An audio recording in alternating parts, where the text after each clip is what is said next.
నమస్కారం. ప్రస్తుతం మనతో పాటు ప్రముఖ ఆధ్యాత్మికవేత్త, ప్రముఖ జ్యోతిష్య వాస్తు పండితులు ముమ్మ మహేశ్వరరావు గారు ఉన్నారు. వారితో మాట్లాడిద్దాం. నమస్కారం గురుగారు. ఆయుష్మాన్ భవ. గురుగారు, మార్చి నెలలో సింహరాశి వారికి ఎలా ఉండబోతుందో తెలియజేస్తారా?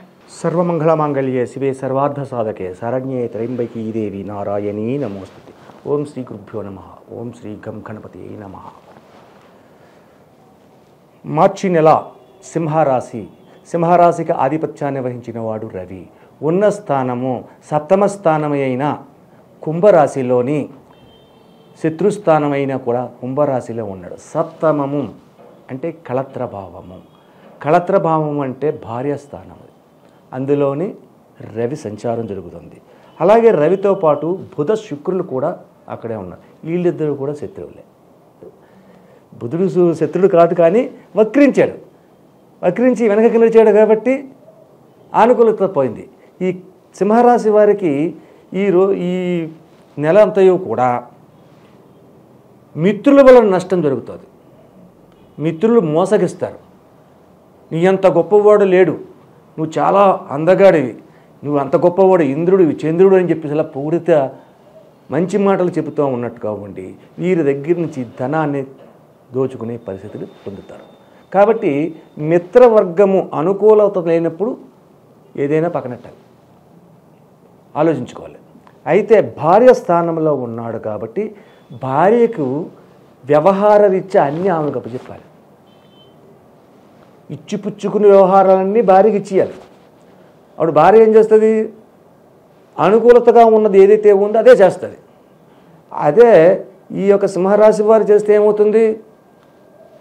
పరిణితి మారిపోయి నష్టానికి వెళ్ళిపోతుంది. నష్టానికి వెళ్ళిపోతే కష్టాన్ని పడతారు. కష్టానికి పడ్డారంటే ఆ తర్వాత పడిపోయిన వాడు పైకి లేపరు. కిందకి ఎలా పడగొట్టాలని చూస్తారు, కానీ పడిపోయిన అందుకని పైకి లేపరు. అటువంటి స్థితి ఈ సింహరాశి వారికి కలుగుతుంది. అయితే భార్యకి ఇచ్చి అప్పు చెప్పి చేస్తే అనుకూలతమైన స్థితి వస్తుంది అనే పరిస్థితి ఉంది. ఇక్కడే నీకు వచ్చిన డౌట్ వస్తుంది. వివాహం కాని వారు సింహరాశి వారు మరి ఏంటి ఇల్లు పరిస్థితి ఏంటి? భార్య లేదు కదా, వివాహం కాలేదు కదా, మరి అది చేయాలి అంట. అప్పుడు భార్యకి సంబంధితమైన తల్లి, భార్య స్థానం వేరు, తల్లి స్థానం వేరైనా కూడా మాతృదేవో భవ, పితృదేవో భవ, ఆచార్య దేవో భవ, అతిథి దేవో భవ, పతిథి దేవో భవ. కాబట్టి తల్లిని మించిన దైవం లేదు. తల్లికి అప్పచెప్పు. పెళ్ళి కాలేదు నీకు, తప్పులేదు. తల్లికి అప్పచెప్పు. అమ్మ ఇలా జరిగింది, పలానా కూడా చెప్పాడు, ఇలా చెప్పాడు. తల్లి మాటను జవదాటకుండా ఉండు, ఎదుర్కొంటూ వెళ్తారు. లేదు పెళ్ళి అయ్యింది, వివాహం అయింది, భార్య ఉంది, భార్య చేతి ఇచ్చిపుచ్చుకో. అలాగే ఈ యొక్క పరిస్థితి ఎప్పుడైతే భార్య కానీ తల్లి కానీ ఈ సింహరాశి వారికి చేస్తుందో సింహరాశి వారికి నష్టం అనేది కలగదు, మోసపోవుతనము దగ్గరికి రాదు, అధికమైన యోగదాయకమైన పరిస్థితులు పొందుతారు. అయితే ఈ సింహరాశి వారికి శుభగ్రహ దృష్టి ఏది లేదు. అన్నిటా మోసపోవుతనానికి దగ్గరగా ఉన్నారు. ఏం చేయాలి? పరిహారం చేయాలంటే ఏం చేయాలి? దత్తాత్రేయ స్వామి గుడికి వెళ్ళాలి. సాయిబాబా గుడిలో దత్తాత్రేయుడు ఉంటాడు. ప్రతి సాయిబాబా గుడిలో దత్తాత్రేయుడు ఉంటాడు. దత్తాత్రేయ స్వామి దగ్గరికి వెళ్ళి దత్తుడిని ఆశ్రయించి నమస్కరించి పాలతో అభిషేకం చేయించాలి. పాలతో అభిషేకం చేసి పాలకోవాని పెట్టాలి. అయితే దత్తాత్రేయుడి దగ్గర విగ్రహం దగ్గర కూర్చుంటే 4 కుక్కలు ఉంటాయి కింద ఎప్పుడు. అవి 4 వేదాలు, దివ్య పురుషులు, దానికి సంబంధించింది. అంత గొప్పవాడు దత్తాత్రేయుడు. ఆ దత్తాత్రేయుడికి నమస్కరించి వచ్చిన తర్వాత, అభిషేకం చేసి వచ్చిన తర్వాత కుక్కలకి బిస్కెట్ ప్యాకెట్లు మనం తోచినంత పెట్టాలి. అంటే ఈ నెల రోజులలో కూడా రోజు 2 రోజులకు ఒకసారి లేదా రోజో ఉండండి. కాలభైరవుని పూజించడం చాలా మంచిది. కుక్కని పెంచుకుంటే చాలా మంచిదే, కానీ కుక్కని పెంచినంత కష్టం, చాలా కష్టమైన పని. కొన్ని చోట్ల మేము పెంచాను, అది నేను లేకపోతే తిండి తినేది కాదు, ఇబ్బంది పడేది, మేము ఎక్కడికి వెళ్ళడం లేకుండా పోయేది. కానీ కాలం చేసింది, చాలా బాధపడిపోయాం.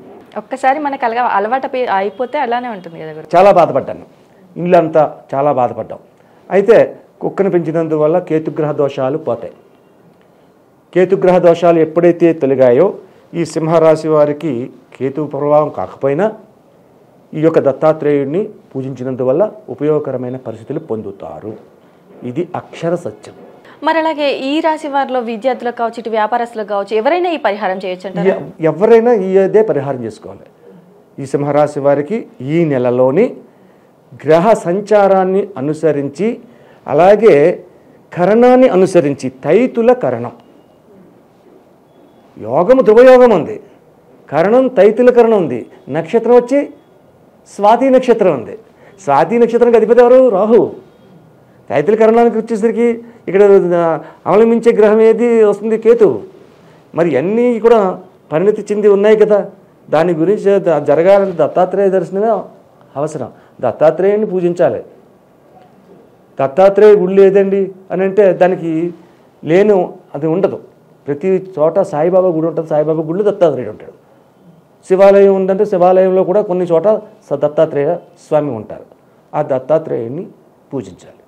ఒకవేళ వీరు వ్యాపారాలు ప్రారంభించాలి అనేసి అనుకుంటే ఎలాంటి వ్యాపారాలు ప్రారంభించవచ్చు అంటారు? ఇందాక చెప్పాను మనకు వ్యాపారములు అంటే ఈ పరిస్థితి సప్తమ స్థానంలో ఉన్నప్పుడు ఇతను చేయలేడు వ్యాపారాన్ని. భార్య పేరు మీద ప్రారంభించాలి.